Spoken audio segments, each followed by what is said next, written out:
കന്നുകാലികൾക്കും സൂര്യാഘാതമുണ്ടാകാം. ഉഷ്ണതരംഗം തുടരുന്ന പാലക്കാട് ജില്ലയിൽ കന്നുകാലികൾക്കും സൂര്യാഘാതമുണ്ടാവാൻ സാധ്യതയുണ്ടെന്ന് ക്ഷീരവികസന വകുപ്പിന്റെ മുന്നറിയിപ്പ്.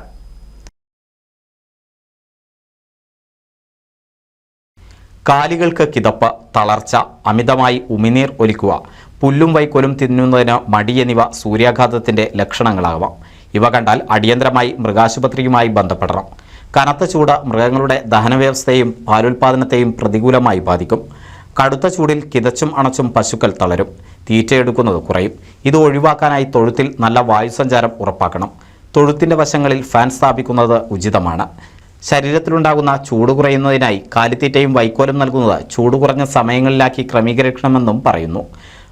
പകൽ ധാരാളം ജലാംശമടങ്ങിയ തീറ്റപ്പുല്ല്, അസോള, ശീമക്കൊന്ന, അകത്തി, മുരിങ്ങ തുടങ്ങിയവയുടെ ഇലത്തീറ്റകൾ നൽകണം. തീറ്റപ്പുല്ലിന് ലഭ്യത കുറവുണ്ടെങ്കിൽ സൈലേജ് നൽകാം. പകൽ 10-നും വൈകിട്ട് 3-നും ഇടയിൽ തുറസായ സ്ഥലങ്ങളിൽ മേയാൻ വിടുന്നതും നെൽപ്പാടങ്ങളിൽ കെട്ടിയിട്ട് മേയ്ക്കുന്നതും ഒഴിവാക്കണമെന്നും തൊഴുത്തിൽ 24 മണിക്കൂറും തണുത്ത കുടിവെള്ളം ലഭ്യമാക്കണമെന്നും ക്ഷീരവികസന വകുപ്പ് അറിയിച്ചു. NCV news, Thrithala.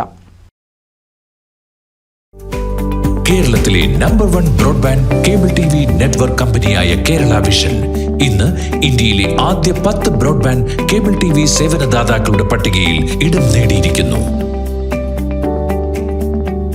Vision success, ആഘോഷിക്കാം ഈ അഭിമാന നേട്ടം.